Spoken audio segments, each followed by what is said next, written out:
Hello there guys, welcome to Planetside 2 and a basic guide to the flight controls and mechanics of the Mosquito, the Terran Republic's fighter aircraft of choice.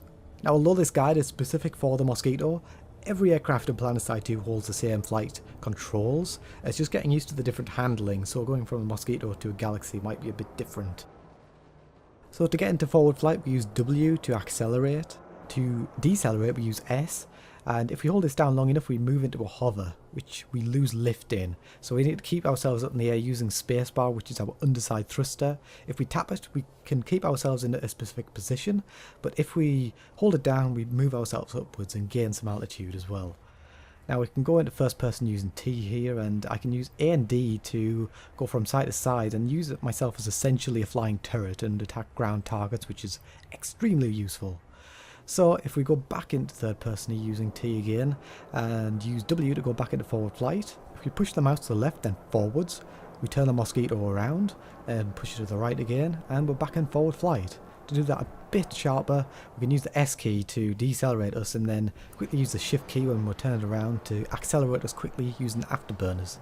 To actually land it, which you'll probably want to be doing quite a bit to repair and resupply, all you have to do is hold down the S key and that decelerates you right down. You'll naturally lower down anywhere, but make sure you tap spacebar to keep yourself from hurtling towards the ground too quickly. And when you get near the ground, sometimes the ground might be a bit resistant. If you hold down control, which is basically your drop altitude button, it'll clamp you to the ground and you're done. Easy as that.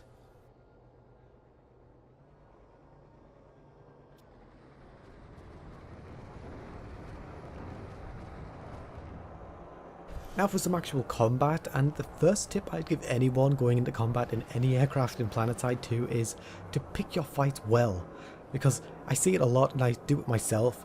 When you see an enemy aircraft in the distance and you go, I want to kill that guy, I'm going to go right towards them, and you follow them right out and then you realise you're in enemy territory and you're probably going to get outnumbered at that point by lots of aircraft coming towards you, and it's a pretty impossible situation to get out of no matter how good you are. So it's definitely something you need to avoid, because even if you're following someone that you've been firing at for ages and they go a bit too far, turn back. I'd also recommend getting as high as possible when you're looking for targets, because as much as it might seem like a more vulnerable position, when you're on the ground and someone sees you from above in an aircraft, you're at a much bigger disadvantage. You see this guy, I just came up right behind him, he didn't see me. I waited until I was behind him before I fired, so he didn't start manoeuvring out the way before I was able to get behind him and get in a good position to fire on him and get him down as quickly as possible. Now you might have noticed that for the most part in these clips I haven't been using anything other than the main cannon that comes by default with the Mosquito. It's partially because I want to show off a fairly basic version of the Mosquito, and also partially because air-to-air missiles are really boring right now. You just fire and forget, and they usually hit the targets and destroy fighters especially really easily. So they are going to be changed very soon. They've said they're going to change them, but as of right now they work very similar to ground-to-air missiles, which ground-to-air missiles are very easy to get away from because they're fairly dumb. You put something in between you and the missile and usually the object between you will deflect the missile, like a mountain or a little hill, if you just duck right down below it. The problem is with air-to-air missiles is they're usually coming from above you or on level with you, and because of that it's very hard to find something that will go in between that. You can't really get behind hills because it's usually coming down at you, so there's no real cover to get away from these things. So they will change them eventually, but right now it makes air combat a little bit boring.